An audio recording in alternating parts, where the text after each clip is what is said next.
March 2020. The stock market is collapsing. Unemployment hits levels not seen since the Great Depression.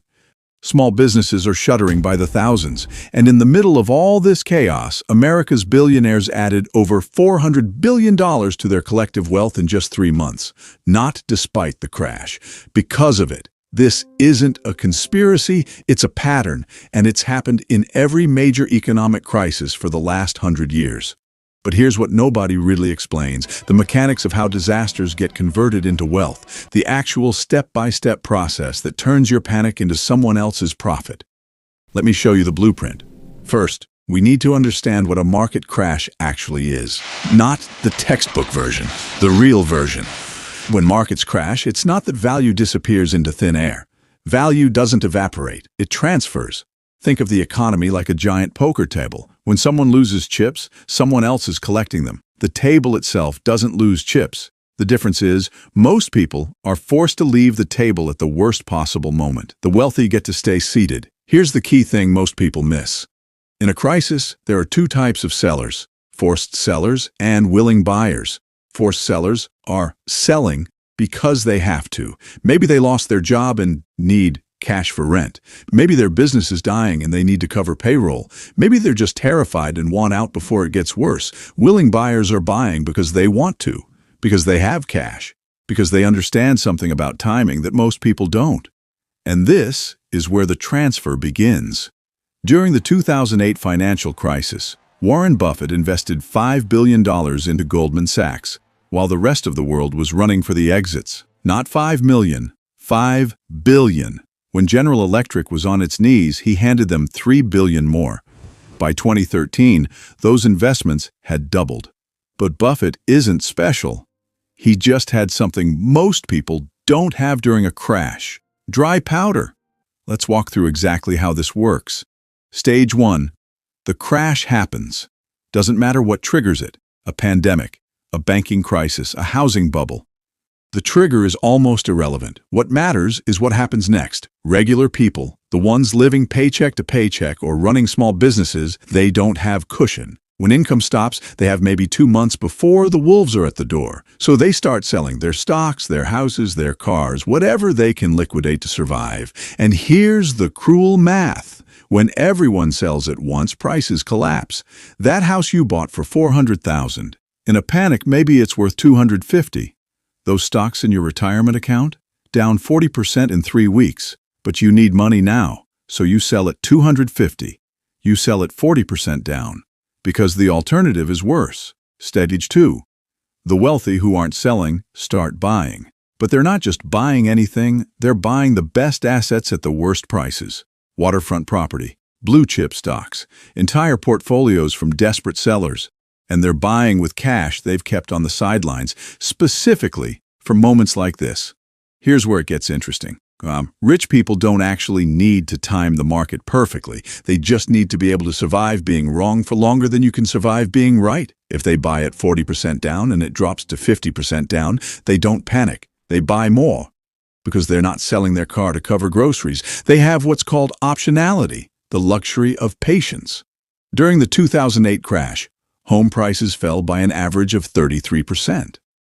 Investors with cash bought thousands of properties in bulk, not to live in, to rent. By 2019, companies like Blackstone owned over $80 billion in real estate, much of it purchased during the crisis for pennies on the dollar.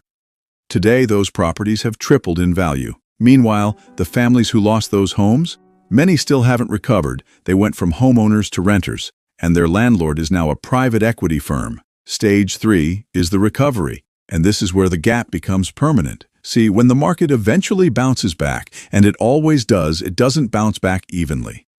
The assets that fell the hardest, the ones rich investors bought at the bottom, those tend to recover the fastest. That stock that dropped 60%, it might jump 150% in the recovery. But most regular people aren't in the market anymore. They sold at the bottom. They had to. So the recovery, all those gains, they flow almost entirely to the people who had the resources to keep buying while everyone else was selling. Let's make this concrete with real numbers. Imagine 2 people. Person A has $100,000 in stocks and $50,000 in savings.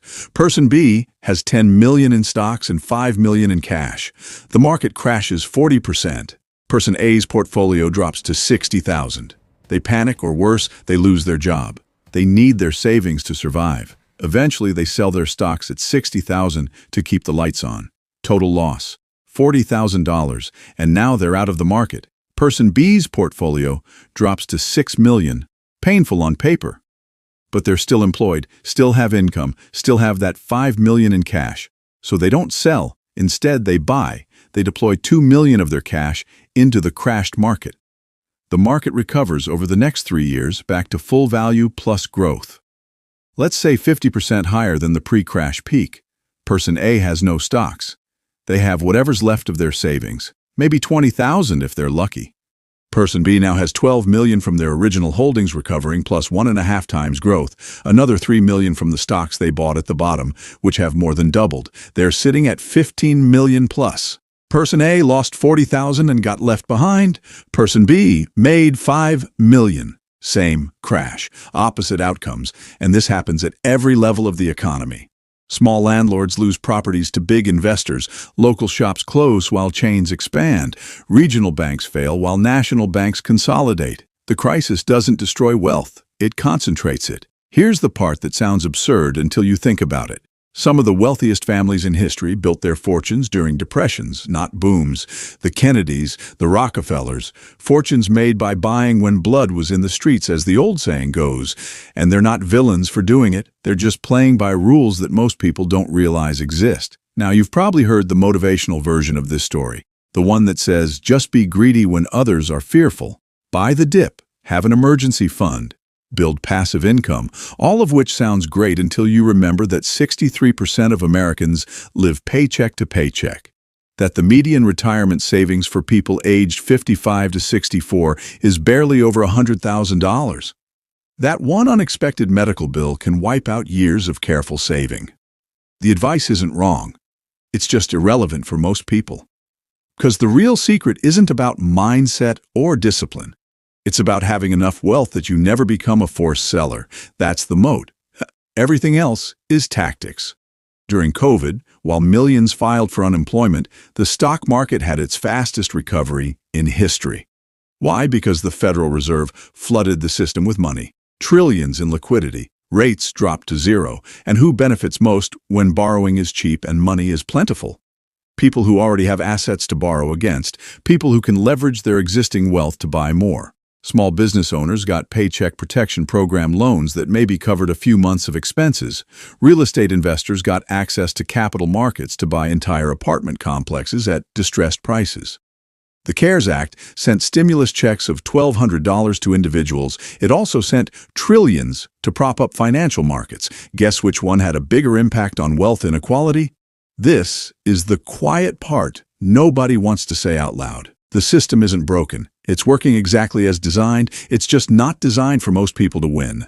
Zoom out for a second. Every major crash in the last century has resulted in greater wealth concentration. After the Great Depression, after the savings and loan crisis, after the dot-com bubble, after 2008, after COVID, the pattern is consistent. Crisis hits, middle-class contracts, wealth moves up, and each time the gap gets harder to close. Because wealth isn't just about money in the bank, it's about access to information, to opportunities, to capital. When you have wealth, you get into deals before they're public. You get better terms on loans. You get advisors who show you the tax strategies and investment structures that regular people don't even know exist. This creates what economists call a positive feedback loop. Wealth generates more wealth, not linearly, exponentially. $1 million invested well can become $2 million. 2 million can become 5 million. 5 million opens doors that simply don't exist at lower levels. Meanwhile, someone starting with $5,000, even with the same percentage returns, they're not catching up. The math doesn't work. And crashes accelerate this process by decades. Here's the uncomfortable question. If crashes make the rich richer, what incentive is there to prevent them? Oh, sure, policymakers talk about stability and protecting Main Street. But when push comes to shove, who gets the bailouts? Who gets access to the Federal Reserve's discount window? Who gets their assets backstopped by government intervention? Not you. So what happens next time?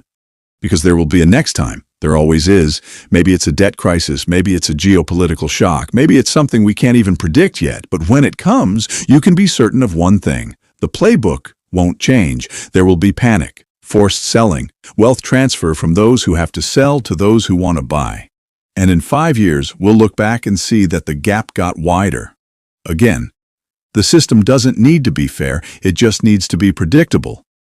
And for the people who understand these mechanics, who have the capital and the patience and the emotional detachment to execute when everyone else is losing their minds, crashes aren't disasters, they're opportunities. The real question isn't whether this will keep happening. It will.